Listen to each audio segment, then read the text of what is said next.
সুদীৰ্ঘ পৰম্পৰাৰ বিষয়ে আমাৰ সন্মানীয় ন্যায়াধীশ উজ্জ্বল ভূঞা ডাঙৰীয়াই আপোনালোকক বিৱৰি কৈছে। ন্যায়, সত্য আৰু জনসাধাৰণৰ সাংবিধানিক অধিকাৰ সুৰক্ষাৰ বাবে জন্মলগ্নৰে পৰা গুৱাহাটী উচ্চ ন্যায়ালয়ে দি অহা বৰঙণি আৰু চহকী অৱদানক অসমবাসীয়ে সদায় কৃতজ্ঞতাৰে সোঁৱৰে। সময়ৰ লগে লগে এটা জাতিৰ সপোন পৰিৱৰ্তন হয় আৰু সময়ৰ লগে লগে মানুহে অগ্ৰগতি বা আগবাঢ়ি যাবলৈ সংকল্প গ্ৰহণ কৰে। গুৱাহাটী উচ্চ ন্যায়ালয়ৰ অধিবক্তা হিচাপে মই সুদীৰ্ঘ এটা দশক কাম কৰিছিলোঁ আৰু জীৱনৰ বা প্ৰথম প্ৰফেশ্যনেল লাইফ মই গুৱাহাটী উচ্চ ন্যায়ালয়তে আৰম্ভ কৰিছিলোঁ। গুৱাহাটী উচ্চ ন্যায়ালয়ৰ আজিৰ যিটো ভৱন, সি গুৱাহাটী উচ্চ ন্যায়ালয়ৰ গৰিমা বা ভৱিষ্যতৰ 50 বছৰৰ আমাৰ যি সপোন, তাৰ লগত নিশ্চিতভাৱে ই কেতিয়াও খাপ নাখায়। বহু দিনৰ পৰা আমাৰ মনত প্ৰচেষ্টা আছিলে যে আমাৰ ৰাজ্যৰ বিধানসভাই হওক, উচ্চ ন্যায়ালয়ে হওক বা ৰাজ্যৰ সচিবালয়ে হওক, ই আধুনিক অসমক প্ৰতিনিধিত্ব কৰক।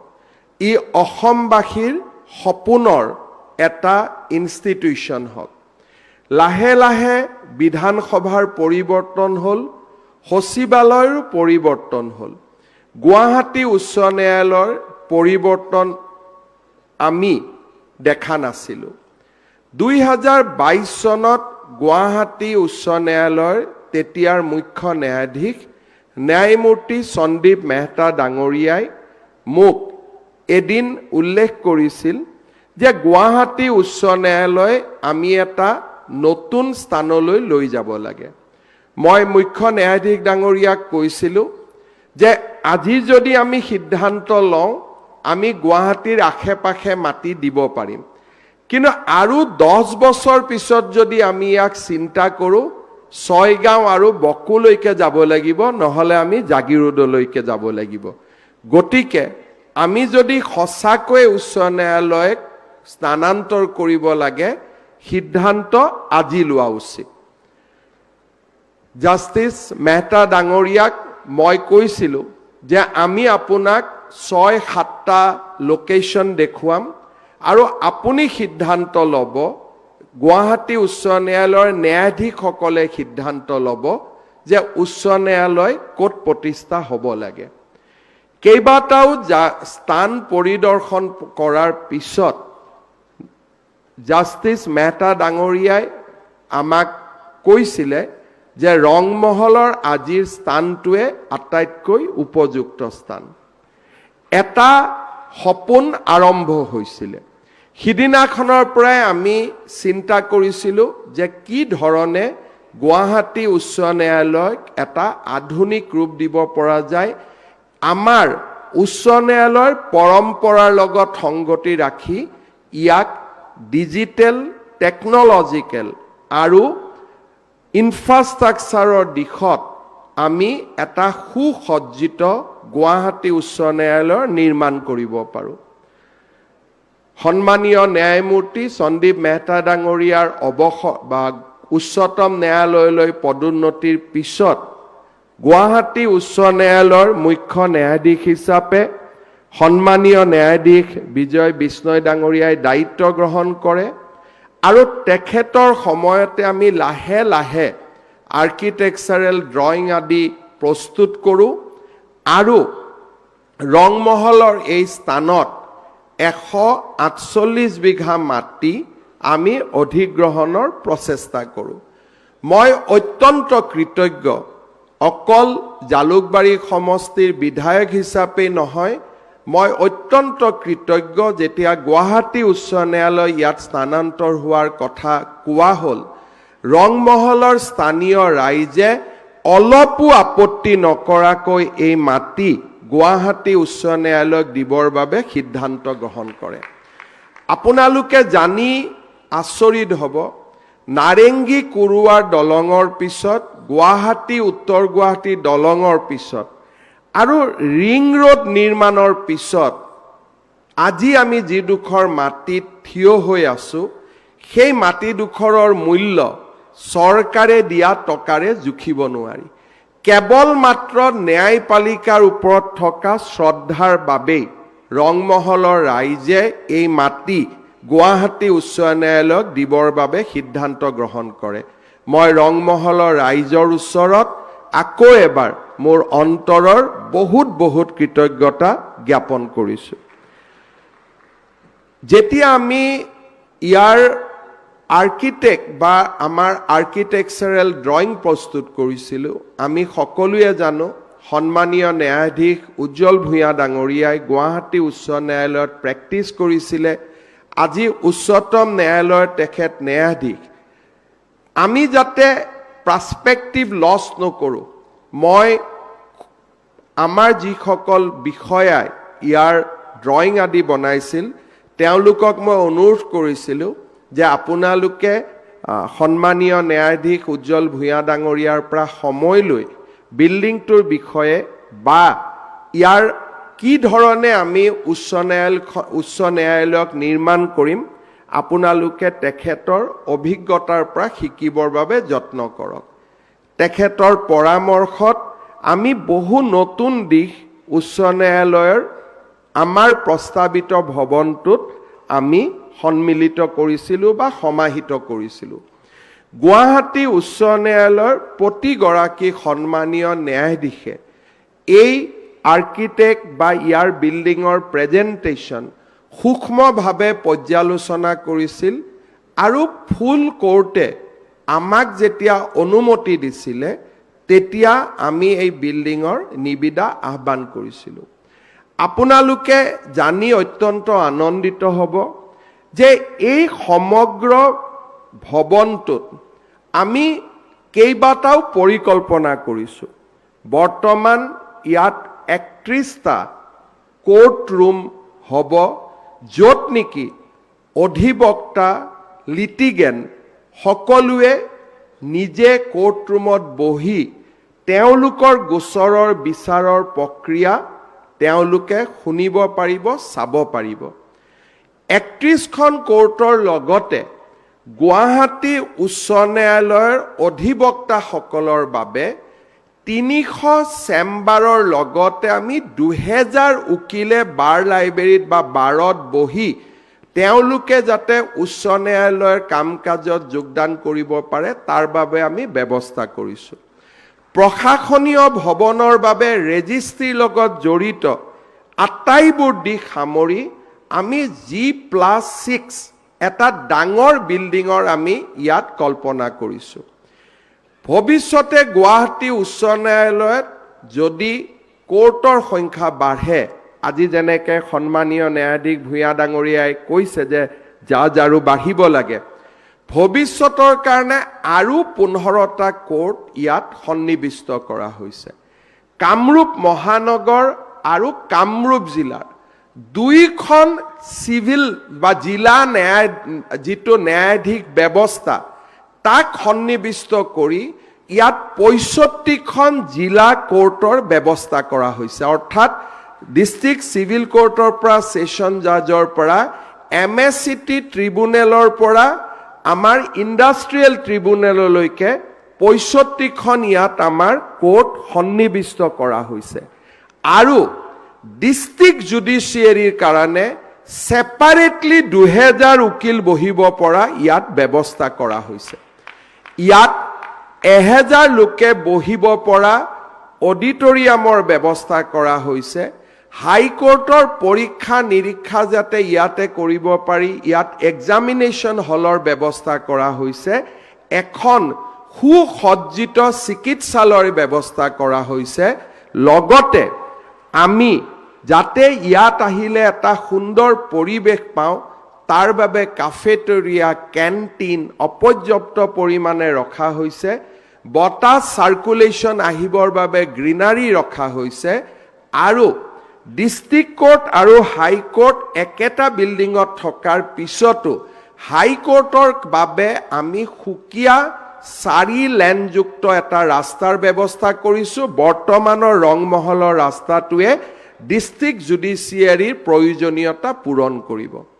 মহাপ্ৰভু দৌল গোবিন্দ আৰু আই দীঘেশ্বৰীৰ মাজত এই পবিত্ৰ স্থানত গুৱাহাটী উচ্চ ন্যায়ালয়ৰ নতুন ভৱন নিৰ্মাণ হ'ব গৈ আছে। এছাম অধিবক্তাই যিকোনো কাৰণতে নহওক কিয় এই ভৱনৰ বিৰোধিতা কৰিছে। গণতন্ত্ৰত চৰকাৰে সকলোৰে মতামতক সন্মান জনাব লাগে। কিন্তু বিৰোধিতাৰ যিটো মেইন পইণ্ট আছিলে যে বৰ্তমানৰ গুৱাহাটী হাইকোৰ্টৰ পৰা বৰ্তমানৰ উচ্চ ন্যায়ালয়লৈ আহিব 2 ঘণ্টা সময় লাগিব।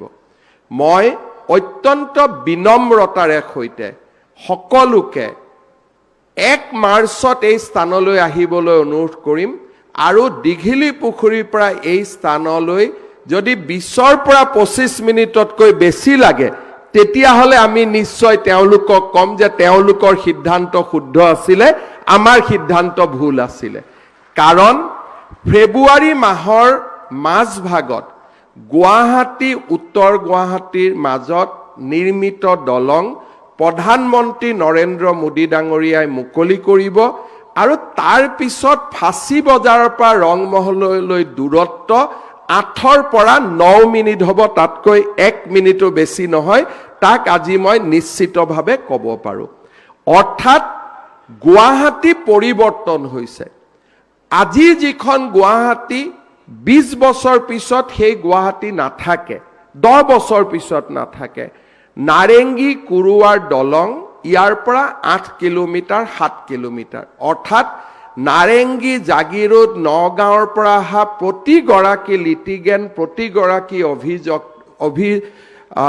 অধিবক্তাই খানাপাৰাৰ পৰা কেতিয়াও আমাৰ গুৱাহাটী হাইকোৰ্টলৈকে আহিব নালাগে।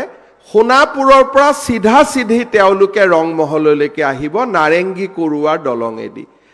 নলবাৰী, কামৰূপ, দৰং, মঙলদৈৰ যিমান অধিবক্তা আছে, লিটিগেণ্ট আছে, তেওঁলোকে ৰিং ৰোডৰে ৰংমহললৈ আহিব আৰু ফাঁচী বজাৰ ভৰলুমুখৰ আমাৰ সমগ্ৰ অধিবক্তা লিটিগেণ্টসকল গুৱাহাটী উত্তৰ গুৱাহাটী দলঙেদি ৰংমহল আহিব আৰু বিশ্ববিদ্যালয় আদিৰ পৰা বকো ছয়গাঁৱৰ পৰা অহা লিটিগেণ্টসকল আমাৰ পৰম্পৰাগত পথেৰে আমাৰ ৰংমহললৈ আহিব।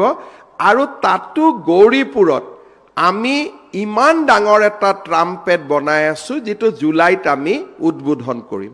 অৰ্থাৎ মই ক'ব পাৰোঁ যে ৰংমহলেই গুৱাহাটীৰ মধ্যবিন্দুলৈকে ৰূপান্তৰ হ'ব। ফাঁচী বজাৰ, পাণবজাৰ পৰিৱৰ্তন হ'ব। ৰংমহল, উত্তৰ গুৱাহাটী, চাংচাৰী, কুৰুৱা এই গোটেই অঞ্চলটোৱে গুৱাহাটীৰ মধ্যস্থানলৈ ৰূপান্তৰ হ'ব। আৰু এয়া সপোন নহয়, সপোন আছিল এটা সময়, কিন্তু সপোন এই ফেব্ৰুৱাৰী মাহৰ পৰাই দিঠকত ৰূপান্তৰ হ'ব। বহু দিনলৈকে আমি ঘূৰি চাব নালাগে। গুৱাহাটী উচ্চ ন্যায়ালয়ৰ নতুন বিল্ডিং ডিজিটেলি ইকুইপড হ'ব। AR VR আদিৰ সহযোগত আমি যিসকলে কোৰ্টত বহু দূৰৰ পৰাও কোৰ্টত তেওঁলোকে নিজৰ কথা ক'ব খোজে, AR VR আদাৰ ডিজিটেল টেকনলজিৰে আমি দূৰত্ব নোহোৱা কৰিম। মই ভাবোঁ গুৱাহাটী উচ্চ ন্যায়ালয়ৰ এই ভৱন আধুনিক অসমৰ পৰিচয় হ'ব, নতুন অসমৰ পৰিচয় হ'ব, যি অসমৰ পম খেদি যোৱা 5টা 6টা 10টা বছৰত আমি কাম কৰিছোঁ। সেইখন অসমৰে সপোন দিঠকত পৰিণত হোৱাত গুৱাহাটী উচ্চ ন্যায়ালয়ৰ নতুন ভৱন এক মাইলৰ খুঁটাত পৰিণত হ'ব। গুৱাহাটী উচ্চ ন্যায়ালয়ৰ অধিবক্তাসকলে 3 বছৰ আগত যেতিয়া মোক সাক্ষাৎ কৰিব আহিছিল, তেওঁলোকক মই প্ৰতিশ্ৰুতি দিছিলোঁ যে গুৱাহাটী উত্তৰ গুৱাহাটীৰ দলং সম্পূৰ্ণ নোহোৱালৈকে আমি নতুন ভৱনৰ নিৰ্মাণ কাম আৰম্ভ নকৰোঁ। আজি গুৱাহাটী উত্তৰ গুৱাহাটীৰ দলং নিৰ্মাণৰ কামো সম্পূৰ্ণ হৈছে আৰু গুৱাহাটী উচ্চ ন্যায়ালয়ৰ এটা নতুন যাত্ৰাৰো আৰম্ভণি হৈছে। মই সকলোকে আহ্বান জনাম, আপোনালোকে এই প্ৰয়াসক সমৰ্থন কৰক। এখন নতুন আধুনিক অসমৰ বুনিয়াদ নিৰ্মাণক আমাক সহায় কৰক। পৰম্পৰা ঐতিহ্যৰ ভেটিত আমি এখন নতুন আধুনিক অসম নিৰ্মাণ কৰিব খোজো। প্ৰধানমন্ত্ৰী নৰেন্দ্ৰ মোদী ডাঙৰীয়াৰ ভাষাত বিকাশ ভি বিৰাসত ভি, আমি বিকাশ আৰু বিৰাসত, বিকাশ আৰু ঐতিহ্য দুইটাকে আমি সন্মুখত লৈ আমি এখন নতুন অসমৰ সপোন দেখো আৰু সেই নতুন অসমৰ সপোনক বাস্তৱত ৰূপায়ণ হোৱাৰ দিশত আজি এটা মাইলৰ খুঁটা। আমি অসমীয়া ৰাইজে ভাবি চাব লাগিব। আজি ঝাৰখণ্ডৰ দৰে ৰাজ্যত নতুন উচ্চ ন্যায়ালয়ৰ ভৱন নিৰ্মাণ হৈছে। উত্তৰ প্ৰদেশ, অন্ধ্ৰ প্ৰদেশ, ৰাজস্থান, সকলো ৰাজ্যৰ, মহাৰাষ্ট্ৰ, সকলো ৰাজ্যৰ জনতাই পুৰণা কনজাষ্টেড হাইকোৰ্টৰ জাগাত নতুন ভৱন নিৰ্মাণ কৰিছে। অসমৰ অধিকাৰ নাই নেকি এখন আধুনিক অসমৰ ফালে যোৱাৰ? অসমৰ অধিকাৰ নাই নেকি আকাশ চোৱাৰ? মই বিশ্বাস কৰোঁ অসম আৰু অসমীয়াৰ অধিকাৰ আছে আকাশ চোৱাৰ, আৰু আমি আকাশ চুম আৰু আমি এখন নতুন অসমৰ বুনিয়াদ নিৰ্মাণ কৰিম। मैं आज का समारोह में भारत की सम्मानीय मुख्य न्यायाधीश हमारे न्यायमूर्ति सूर्यकांत जी को बहुत बहुत धन्यवाद देता हूं। आपने हमें पूरी की पूरी इंस्पायर किया। जुडिशियरी को जो मदद चाहिए, जुडिशियरी को अपना कॉन्स्टिट्यूशनल रिस्पॉन्सिबिलिटी डिस्चार्ज करने के लिए गवर्नमेंट को जो भी करना चाहिए वो करने के लिए आपने हम सब लोगों को इंस्पायर किया। आज का ये समारोह में आपका उपस्थिति भारत के संविधान और भारत के न्यायपालिका को, जनता का सपना को पूरा करने के लिए जो एक माध्यम बनाने का आपका जो इरादा है, इसको पूर्ति करता है, इसको दर्शाता है। मैं आपको आसाम वासियों का ओर से पुनः एक बार धन्यवाद देता हूं। आज जो स्थान में हमारे नया हाईकोर्ट का भवन शुरू होने जा रहा है, इसका दाहिना और हमारे दौल गोविंद महाप्रभु विराजमान करता है और बायां ओर हमारे माँ दीर्घेश्वरी विराजमान होते हैं, और ब्रह्मपुत्र का उस पार से माँ कामाख्या हमें हमेशा आशीर्वाद देते रहेगा। मैं आपका उपस्थिति और आपका गरिमामय उपस्थिति के लिए आपको बहुत बहुत धन्यवाद देता हूं। ये भवन निर्माण का समय जो भी कारण है, जो भी मिसअंडरस्टैंडिंग हो, जस्टिस सम्मानीय जस्टिस मेहता और सम्मानीय न्यायमूर्ति विजय बिश्नोई जी को बहुत ही कभी कभी एक ऐसा सिचुएशन को फेस करना पड़ा जो असम के मुख्यमंत्री का रूप से और एक असमिया का रूप से मुझको कभी कभी अच्छा नहीं लगा। मुझको कभी कभी बहुत दुख लगा, इसलिए दोनों व्यक्ति का कोई यहाँ में व्यक्तिगत स्वार्थ नहीं था, एक इंस्टीट्यूशन को आगे बढ़वाने का दोनों का इरादा था। लेकिन हमारा कोई कोई लोगों को लगा कि उनका कोई स्वार्थ है। उनका क्या स्वार्थ हो सकता है? असम में काम करने आए थे, अभी दिल्ली चला गया है, उनका कुछ भी स्वार्थ नहीं है। हाँ, एक स्वार्थ है कि इंस्टीट्यूशन आगे बढ़े और हमारे जो 50 साल का बाद भी यहाँ वकालत करेगा, उनको एक ऐसा माहौल मिले जहां वो जस्टिस सिस्टम को स्ट्रेंथन कर सकता है। मैं हमेशा आप दोनों महानुभाव का हमेशा ग्रेटफुल रहूंगा। आप लोग दोनों का परिश्रम का कारण असम को एक बहुत बड़ा विरासत मिलने जा रहा है, और आपको जान के अच्छा लगेगा ये पूरा प्रोजेक्ट में असम गवर्नमेंट 1700 करोड़ खर्चा करने जा रहा है। 480 crores is in the first phase, 1200 crore in the second phase, and together we are going to spend, everything will be completed, we are going to spend 1700 crore, and first phase हम 26 महीना में खड़ा करके यहाँ आप लोगों को दोबारा इनवाइट करूंगा हमारा उद्बोधन समारोह में। जस्टिस सम्मानीय जस्टिस उज्जवल भुइयां जी ने एक जो हमें हौसला दिया, किसलिए कभी कभी मैं भी कंफ्यूज हो जाता था कि हम सही रास्ता में था कि नहीं था, बट उन्होंने हमें हमेशा बोला कि इरेस्पेक्टिव ऑफ एनीथिंग हम गुवाहाटी हाई कोर्ट को रंग महल में बने, अच्छा हाई कोर्ट बने, इसके लिए I will always support the initiative of government. में सम्मानीय जस्टिस उज्जवल भुइयां साहब को भी मैं बहुत बहुत धन्यवाद देता हूँ। हमारे जस्टिस कोटेश्वर सिंह जी मुझको जब भी मिलते हैं, मिलना कम हो गया है इसलिए जम्मू कश्मीर गया फिर दिल्ली में आए, बट जब भी मुझको मिलते हैं हमेशा पूछते थे कि हाई कोर्ट का नया बिल्डिंग का स्टेटस क्या है। ये बहुत बड़ा इंस्पायर करते हैं। मैं ऑनरेबल जस्टिस कोटेश्वर सिंह जी को भी बहुत बहुत धन्यवाद देता हूँ।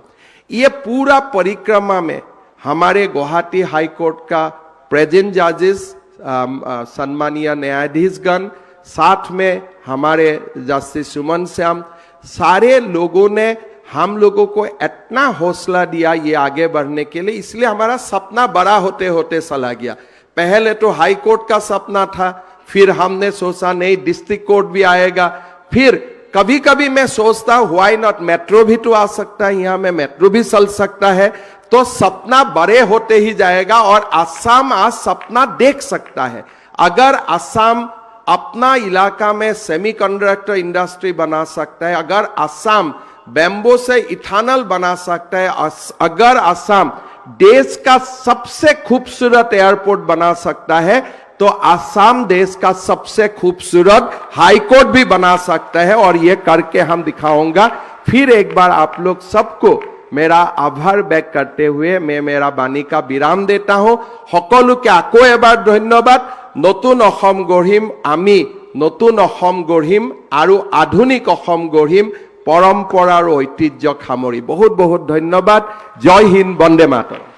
मैं ये समारोह में स्वागत करता हूं। আজি অসমবাসীৰ বাবে এটা অনন্য আৰু পবিত্ৰ দিন। গুৱাহাটী উচ্চ ন্যায়ালয়ৰ সুদীৰ্ঘ পৰম্পৰাৰ বিষয়ে আমাৰ সন্মানীয় ন্যায়াধীশ উজ্জ্বল ভূঞা ডাঙৰীয়াই আপোনালোকক বিৱৰি কৈছে।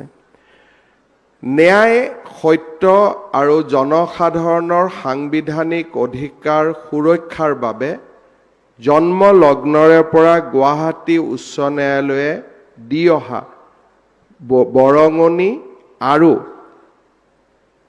চহকী অৱদানক অসমবাসীয়ে সদায় কৃতজ্ঞতাৰে সোঁৱৰে। সময়ৰ লগে লগে এটা জাতিৰ সপোন পৰিৱৰ্তন হয় আৰু সময়ৰ লগে লগে মানুহে অগ্ৰগতি বা আগবাঢ়ি যাবলৈ সংকল্প গ্ৰহণ কৰে। গুৱাহাটী উচ্চ ন্যায়ালয়ৰ অধিবক্তা হিচাপে মই সুদীৰ্ঘ এটা দশক কাম কৰিছিলোঁ আৰু জীৱনৰ বা প্ৰথম প্ৰফেশ্যনেল লাইফ মই গুৱাহাটী উচ্চ ন্যায়ালয়তে আৰম্ভ কৰিছিলোঁ। গুৱাহাটী উচ্চ ন্যায়ালয়ৰ আজিৰ যিটো ভৱন, সি গুৱাহাটী উচ্চ ন্যায়ালয়ৰ গৰিমা বা ভৱিষ্যতৰ 50 বছৰৰ আমাৰ যি সপোন, তাৰ লগত নিশ্চিতভাৱে ই কেতিয়াও খাপ নাখায়। বহু দিনৰ পৰা আমাৰ মনত প্ৰচেষ্টা আছিলে যে আমাৰ ৰাজ্যৰ বিধানসভাই হওক, উচ্চ ন্যায়ালয়ে হওক বা ৰাজ্যৰ সচিবালয়ে হওক, ই আধুনিক অসমক প্ৰতিনিধিত্ব কৰক। ই অসমবাসীৰ সপোনৰ এটা ইনষ্টিটিউশ্যন হওক। লাহে লাহে বিধানসভাৰ পৰিৱৰ্তন হ'ল, সচিবালয়ৰো পৰিৱৰ্তন হ'ল। গুৱাহাটী উচ্চ ন্যায়ালয়ৰ পৰিৱৰ্তন আমি দেখা নাছিলোঁ। 2022 চনত গুৱাহাটী উচ্চ ন্যায়ালয়ৰ তেতিয়াৰ মুখ্য ন্যায়াধীশ ন্যায়মূৰ্তি সন্দীপ মেহতা ডাঙৰীয়াই মোক এদিন উল্লেখ কৰিছিল যে গুৱাহাটী উচ্চ ন্যায়ালয় আমি এটা নতুন স্থানলৈ লৈ যাব লাগে। মই মুখ্য ন্যায়াধীশ ডাঙৰীয়াক কৈছিলোঁ যে আজি যদি আমি সিদ্ধান্ত লওঁ আমি গুৱাহাটীৰ আশে পাশে মাটি দিব পাৰিম, কিন্তু আৰু 10 বছৰ পিছত যদি আমি ইয়াক চিন্তা কৰোঁ ছয়গাঁও আৰু বকুলৈকে যাব লাগিব, নহ'লে আমি জাগিৰোডলৈকে যাব লাগিব। গতিকে আমি যদি সঁচাকৈ উচ্চ ন্যায়ালয়ক স্থানান্তৰ কৰিব লাগে সিদ্ধান্ত আজি লোৱা উচিত।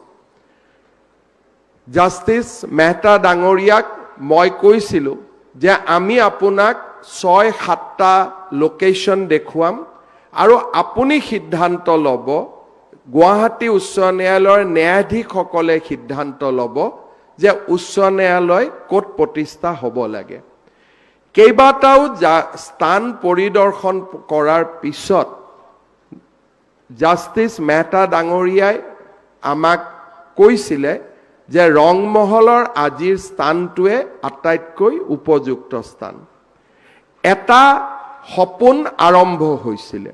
সিদিনাখনৰ পৰাই আমি চিন্তা কৰিছিলোঁ যে কি ধৰণে গুৱাহাটী উচ্চ ন্যায়ালয়ক এটা আধুনিক ৰূপ দিব পৰা যায়, আমাৰ উচ্চ ন্যায়ালয়ৰ পৰম্পৰাৰ লগত সংগতি ৰাখি ইয়াক ডিজিটেল, টেকনলজিকেল আৰু ইনফ্ৰাষ্ট্ৰাকচাৰৰ দিশত আমি এটা সুসজ্জিত গুৱাহাটী উচ্চ ন্যায়ালয় নিৰ্মাণ কৰিব পাৰোঁ।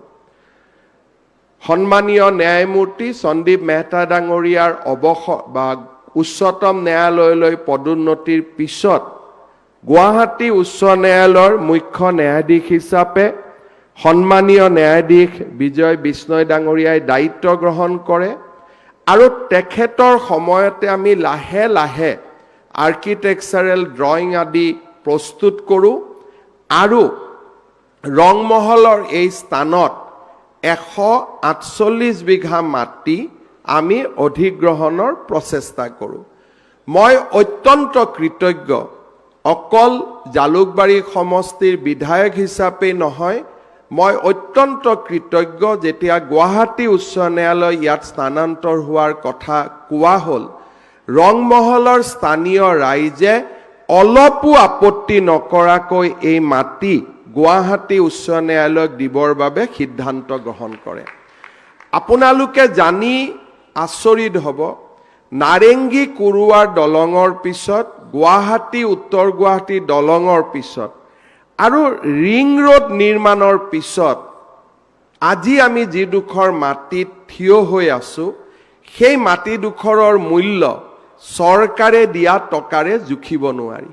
কেৱল মাত্ৰ ন্যায়পালিকাৰ ওপৰত থকা শ্ৰদ্ধাৰ বাবেই ৰংমহলৰ ৰাইজে এই মাটি গুৱাহাটী উচ্চ ন্যায়ালয়ক দিবৰ বাবে সিদ্ধান্ত গ্ৰহণ কৰে। মই ৰংমহলৰ ৰাইজৰ ওচৰত আকৌ এবাৰ মোৰ অন্তৰৰ বহুত কৃতজ্ঞতা জ্ঞাপন কৰিছোঁ। যেতিয়া আমি ইয়াৰ আৰ্কিটেক্ট বা আমাৰ আৰ্কিটেকচাৰেল ড্ৰয়িং প্ৰস্তুত কৰিছিলোঁ, আমি সকলোৱে জানো সন্মানীয় ন্যায়াধীশ উজ্জ্বল ভূঞা ডাঙৰীয়াই গুৱাহাটী উচ্চ ন্যায়ালয়ত প্ৰেক্টিছ কৰিছিলে, আজি উচ্চতম ন্যায়ালয়ৰ তেখেত ন্যায়াধীশ।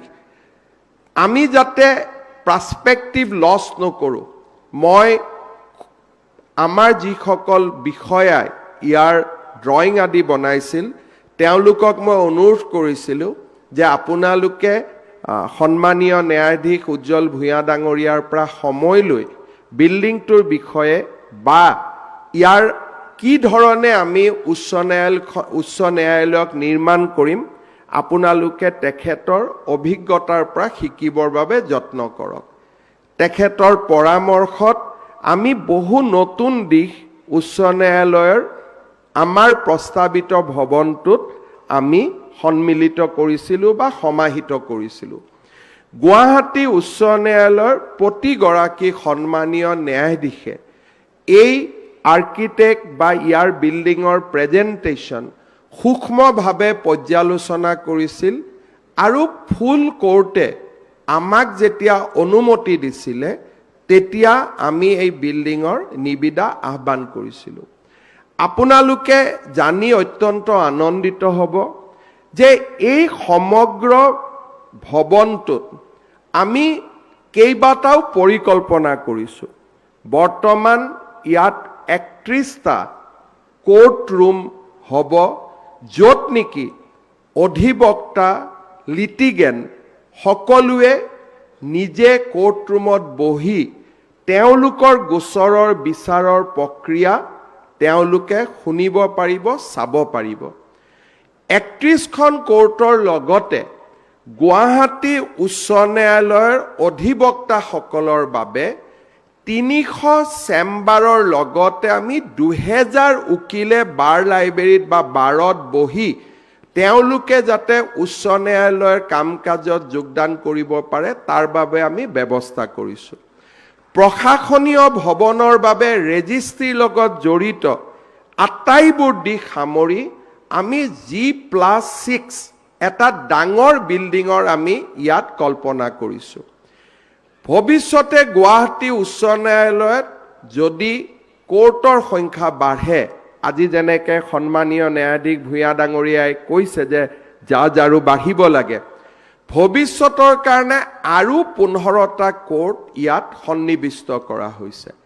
কামৰূপ মহানগৰ আৰু কামৰূপ জিলাৰ 2খন চিভিল বা জিলা যিটো ন্যায়াধীশ ব্যৱস্থা তাক সন্নিৱিষ্ট কৰি ইয়াত 65খন জিলা কোৰ্টৰ ব্যৱস্থা কৰা হৈছে। অৰ্থাৎ ডিষ্ট্ৰিক্ট চিভিল কোৰ্টৰ পৰা ছেছন জাজৰ পৰা MSCT ট্ৰিব্যুনেলৰ পৰা আমাৰ ইণ্ডাষ্ট্ৰিয়েল ট্ৰিব্যুনেললৈকে 65খন ইয়াত আমাৰ কোৰ্ট সন্নিৱিষ্ট কৰা হৈছে। আৰু ডিষ্ট্ৰিক্ট জুডিচিয়াৰীৰ কাৰণে ছেপাৰেটলি 2000 উকিল বহিব পৰা ইয়াত ব্যৱস্থা কৰা হৈছে। ইয়াত 1000 লোকে বহিব পৰা অডিটৰিয়ামৰ ব্যৱস্থা কৰা হৈছে। হাইকোৰ্টৰ পৰীক্ষা নিৰীক্ষা যাতে ইয়াতে কৰিব পাৰি, ইয়াত এক্সামিনেশ্যন হলৰ ব্যৱস্থা কৰা হৈছে। এখন সুসজ্জিত চিকিৎসালয়ৰ ব্যৱস্থা কৰা হৈছে। লগতে আমি যাতে ইয়াত আহিলে এটা সুন্দৰ পৰিৱেশ পাওঁ তাৰ বাবে কাফেটেৰিয়া, কেণ্টিন অপৰ্যাপ্ত পৰিমাণে ৰখা হৈছে। বতাহ চাৰ্কুলেশ্যন আহিবৰ বাবে গ্ৰীনাৰী ৰখা হৈছে। আৰু ডিষ্ট্ৰিক্ট কোৰ্ট আৰু হাইকোৰ্ট একেটা বিল্ডিঙত থকাৰ পিছতো হাইকোৰ্টৰ বাবে আমি সুকীয়া 4 লেনযুক্ত এটা ৰাস্তাৰ ব্যৱস্থা কৰিছোঁ। বৰ্তমানৰ ৰংমহলৰ ৰাস্তাটোৱে ডিষ্ট্ৰিক্ট জুডিচিয়াৰীৰ প্ৰয়োজনীয়তা পূৰণ কৰিব। মহাপ্ৰভু দৌল গোবিন্দ আৰু আই দীঘেশ্বৰীৰ মাজত এই পবিত্ৰ স্থানত গুৱাহাটী উচ্চ ন্যায়ালয়ৰ নতুন ভৱন নিৰ্মাণ হ'ব গৈ আছে। এছাম অধিবক্তাই যিকোনো কাৰণতে নহওক কিয় এই ভৱনৰ বিৰোধিতা কৰিছে। গণতন্ত্ৰত চৰকাৰে সকলোৰে মতামতক সন্মান জনাব লাগে। কিন্তু বিৰোধিতাৰ যিটো মেইন পইণ্ট আছিলে যে বৰ্তমানৰ গুৱাহাটী হাইকোৰ্টৰ পৰা বৰ্তমানৰ উচ্চ ন্যায়ালয়লৈ আহিব 2 ঘণ্টা সময় লাগিব। মই অত্যন্ত বিনম্ৰতাৰে সৈতে সকলোকে 1 মাৰ্চত এই স্থানলৈ আহিবলৈ অনুৰোধ কৰিম। আৰু দীঘিলী পুখুৰীৰ পৰা এই স্থানলৈ যদি 20ৰ পৰা 25 মিনিটতকৈ বেছি লাগে তেতিয়াহ'লে আমি নিশ্চয় তেওঁলোকক ক'ম যে তেওঁলোকৰ সিদ্ধান্ত শুদ্ধ আছিলে, আমাৰ সিদ্ধান্ত ভুল আছিলে। কাৰণ ফেব্ৰুৱাৰী মাহৰ মাজভাগত গুৱাহাটী উত্তৰ গুৱাহাটীৰ মাজত নিৰ্মিত দলং প্ৰধানমন্ত্ৰী নৰেন্দ্ৰ মোদী ডাঙৰীয়াই মুকলি কৰিব। আৰু তাৰ পিছত ফাঁচী বজাৰৰ পৰা ৰংমহললৈ দূৰত্ব 8ৰ পৰা 9 মিনিট হ'ব, তাতকৈ 1 মিনিটো বেছি নহয়। তাক আজি মই নিশ্চিতভাৱে ক'ব পাৰোঁ। অৰ্থাৎ গুৱাহাটী পৰিৱৰ্তন হৈছে।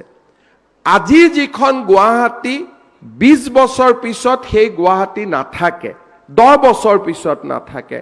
নাৰেংগী কুৰুৱাৰ দলং ইয়াৰ পৰা 8 কিলোমিটাৰ 7 কিলোমিটাৰ। অৰ্থাৎ নাৰেংগী, জাগিৰোড, নগাঁৱৰ পৰা অহা প্ৰতিগৰাকী লিটিগেণ্ট, প্ৰতিগৰাকী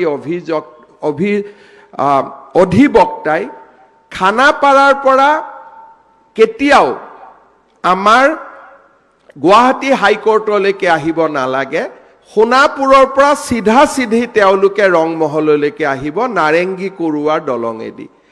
নলবাৰী, কামৰূপ, দৰং, মঙলদৈৰ যিমান অধিবক্তা আছে, লিটিগেন আছে, তেওঁলোকে ৰিং ৰোডৰে ৰংমহললৈ আহিব আৰু ফাঁচী বজাৰ, ভৰলুমুখৰ আমাৰ সমগ্ৰ অধিবক্তা লিটিগেনসকল গুৱাহাটী, উত্তৰ গুৱাহাটী দলঙেদি ৰংমহল আহিব আৰু বিশ্ববিদ্যালয় আদিৰ পৰা বকো, ছয়গাঁৱৰ পৰা অহা লিটিগেনসকল আমাৰ পৰম্পৰাগত পথেৰে আমাৰ ৰংমহললৈ আহিব। আৰু তাতো গৌৰীপুৰত আমি ইমান ডাঙৰ এটা ট্ৰাম্পেট বনাই আছো, যিটো জুলাইত আমি উদ্বোধন কৰিম। অৰ্থাৎ মই ক'ব পাৰোঁ যে ৰংমহলেই গুৱাহাটীৰ মধ্যবিন্দুলৈকে ৰূপান্তৰ হ'ব, ফাঁচী বজাৰ, পাণবজাৰ পৰিৱৰ্তন হ'ব, ৰংমহল, উত্তৰ গুৱাহাটী, চাংচাৰী, কুৰুৱা, এই গোটেই অঞ্চলটোৱে গুৱাহাটীৰ মধ্যস্থানলৈ ৰূপান্তৰ হ'ব। আৰু এয়া সপোন নহয়, সপোন আছিল এটা সময়, কিন্তু সপোন এই ফেব্ৰুৱাৰী মাহৰ পৰাই দিঠকত ৰূপান্তৰ হ'ব। বহু দিনলৈকে আমি ঘূৰি চাব নালাগে। গুৱাহাটী উচ্চ ন্যায়ালয়ৰ নতুন বিল্ডিং ডিজিটেলি ইকুইপড হ'ব। AR VR আদিৰ সহযোগত আমি যিসকলে কোৰ্টত, বহু দূৰৰ পৰাও কোৰ্টত তেওঁলোকে নিজৰ কথা ক'ব খোজে, AR VR আদাৰ ডিজিটেল টেকনলজিৰে আমি দূৰত্ব নোহোৱা কৰিম। মই ভাবোঁ গুৱাহাটী উচ্চ ন্যায়ালয়ৰ এই ভৱন আধুনিক অসমৰ পৰিচয় হ'ব, নতুন অসমৰ পৰিচয় হ'ব, যি অসমৰ পম খেদি যোৱা 5টা, 6টা, 10টা বছৰত আমি কাম কৰিছোঁ। সেইখন অসমৰে সপোন দিঠকত পৰিণত হোৱাত গুৱাহাটী উচ্চ ন্যায়ালয়ৰ নতুন ভৱন এক মাইলৰ খুঁটাত পৰিণত হ'ব। গুৱাহাটী উচ্চ ন্যায়ালয়ৰ অধিবক্তাসকলে 3 বছৰ আগত যেতিয়া মোক সাক্ষাৎ কৰিব আহিছিল, তেওঁলোকক মই প্ৰতিশ্ৰুতি দিছিলোঁ যে গুৱাহাটী, উত্তৰ গুৱাহাটীৰ দলং সম্পূৰ্ণ নোহোৱালৈকে আমি নতুন ভৱনৰ নিৰ্মাণ কাম আৰম্ভ নকৰোঁ। আজি গুৱাহাটী, উত্তৰ গুৱাহাটীৰ দলং নিৰ্মাণৰ কামো সম্পূৰ্ণ হৈছে আৰু গুৱাহাটী উচ্চ ন্যায়ালয়ৰ এটা নতুন যাত্ৰাৰো আৰম্ভণি হৈছে। মই সকলোকে আহ্বান জনাম, আপোনালোকে এই প্ৰয়াসক সমৰ্থন কৰক। এখন নতুন আধুনিক অসমৰ বুনিয়াদ নিৰ্মাণক আমাক সহায় কৰক। পৰম্পৰা, ঐতিহ্যৰ ভেটিত আমি এখন নতুন আধুনিক অসম নিৰ্মাণ কৰিব খোজো। প্ৰধানমন্ত্ৰী নৰেন্দ্ৰ মোদী ডাঙৰীয়াৰ ভাষাত বিকাশ ভি বিৰাসত ভি, আমি বিকাশ আৰু বিৰাসত, বিকাশ আৰু ঐতিহ্য দুইটাকে আমি সন্মুখত লৈ আমি এখন নতুন অসমৰ সপোন দেখোঁ আৰু সেই নতুন অসমৰ সপোনক বাস্তৱত ৰূপায়ণ হোৱাৰ দিশত আজি এটা মাইলৰ খুঁটা। আমি অসমীয়া ৰাইজে ভাবি চাব লাগিব। আজি ঝাৰখণ্ডৰ দৰে ৰাজ্যত নতুন উচ্চ ন্যায়ালয়ৰ ভৱন নিৰ্মাণ হৈছে। উত্তৰ প্ৰদেশ, অন্ধ্ৰ প্ৰদেশ, ৰাজস্থান, সকলো ৰাজ্যৰ, মহাৰাষ্ট্ৰ, সকলো ৰাজ্যৰ জনতাই পুৰণা কনজাষ্টেড হাইকোৰ্টৰ জাগাত নতুন ভৱন নিৰ্মাণ কৰিছে। অসমৰ অধিকাৰ নাই নেকি এখন আধুনিক অসমৰ ফালে যোৱাৰ? অসমৰ অধিকাৰ নাই নেকি আকাশ চোৱাৰ? মই বিশ্বাস কৰোঁ অসম আৰু অসমীয়াৰ অধিকাৰ আছে আকাশ চোৱাৰ, আৰু আমি আকাশ চুম আৰু আমি এখন নতুন অসমৰ বুনিয়াদ নিৰ্মাণ কৰিম। मैं आज का समारोह में भारत के सम्मानीय मुख्य न्यायाधीश हमारे न्यायमूर्ति सूर्यकांत जी को बहुत बहुत धन्यवाद देता हूं। आपने हमें पूरी की पूरी इंस्पायर किया। जुडिशियरी को जो मदद चाहिए, जुडिशियरी को अपना कॉन्स्टिट्यूशनल रिस्पॉन्सिबिलिटी डिस्चार्ज करने के लिए गवर्नमेंट को जो भी करना चाहिए वो करने के लिए आपने हम सब लोगों को इंस्पायर किया। आज का ये समारोह में आपका उपस्थिति भारत के संविधान और भारत के न्यायपालिका को, जनता का सपना को पूरा करने के लिए जो एक माध्यम बनाने का आपका जो इरादा है, इसको पूर्ति करता है, इसको दर्शाता है। मैं आपको आसाम वासियों का ओर से पुनः एक बार धन्यवाद देता हूं। आज जो स्थान में हमारे नया हाईकोर्ट का भवन शुरू होने जा रहा है, इसका दाहिना और हमारे दौल गोविंद महाप्रभु विराजमान करता है और बायां ओर हमारे मां दीर्घेश्वरी विराजमान होते हैं और ब्रह्मपुत्र का उस पार से मां कामाख्या हमें हमेशा आशीर्वाद देते रहेगा। मैं आपका उपस्थिति और आपका गरिमामय उपस्थिति के लिए आपको बहुत बहुत धन्यवाद देता हूं। ये भवन निर्माण का समय जो भी कारण है, जो भी मिसअंडरस्टैंडिंग हो, जस्टिस सम्मानीय जस्टिस मेहता और सम्मानीय न्यायमूर्ति विजय बिश्नोई जी को बहुत ही कभी कभी एक ऐसा सिचुएशन को फेस करना पड़ा जो असम के मुख्यमंत्री का रूप से और एक असमिया का रूप से मुझको कभी कभी अच्छा नहीं लगा। मुझको कभी कभी बहुत दुख लगा। इसलिए दोनों व्यक्ति का कोई यहां में व्यक्तिगत स्वार्थ नहीं था, एक इंस्टीट्यूशन को आगे बढ़वाने का दोनों का इरादा था। लेकिन हमारा कोई कोई लोगों को लगा कि उनका कोई स्वार्थ है। उनका क्या स्वार्थ हो सकता है? आसाम में काम करने आए थे, अभी दिल्ली चला गया है, उनका कुछ भी स्वार्थ नहीं है। हाँ, एक स्वार्थ है कि इंस्टीट्यूशन आगे बढ़े और हमारे जो 50 साल का बाद भी यहां वकालत करेगा, उनको एक ऐसा माहौल मिले जहां वो जस्टिस सिस्टम को स्ट्रेंथन कर सकता है। मैं हमेशा आप दोनों महानुभाव का हमेशा ग्रेटफुल रहूंगा। आप लोग दोनों का परिश्रम का कारण आसाम को एक बहुत बड़ा विरासत मिलने जा रहा है और आपको जान के अच्छा लगेगा। ये पूरा प्रोजेक्ट में आसाम गवर्नमेंट 1700 करोड़ खर्चा करने जा रहा है।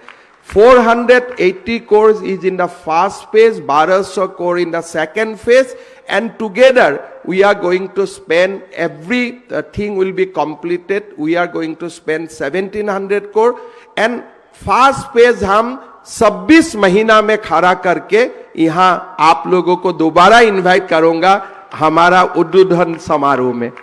जस्टिस सम्मानीय जस्टिस उज्जवल भुइयां जी ने एक जो हमें हौसला दिया, किसलिए कभी कभी मैं भी कंफ्यूज हो जाता था कि हम सही रास्ता में था कि नहीं था, बट उन्होंने हमें हमेशा बोला कि इरेस्पेक्टिव ऑफ एनीथिंग हम गुवाहाटी हाई कोर्ट को रंगमहल में बने, अच्छा हाई कोर्ट बने, इसके लिए I will always support the initiative of government. में सम्मानीय जस्टिस उज्जवल भुइयां साहब को भी मैं बहुत बहुत धन्यवाद देता हूं।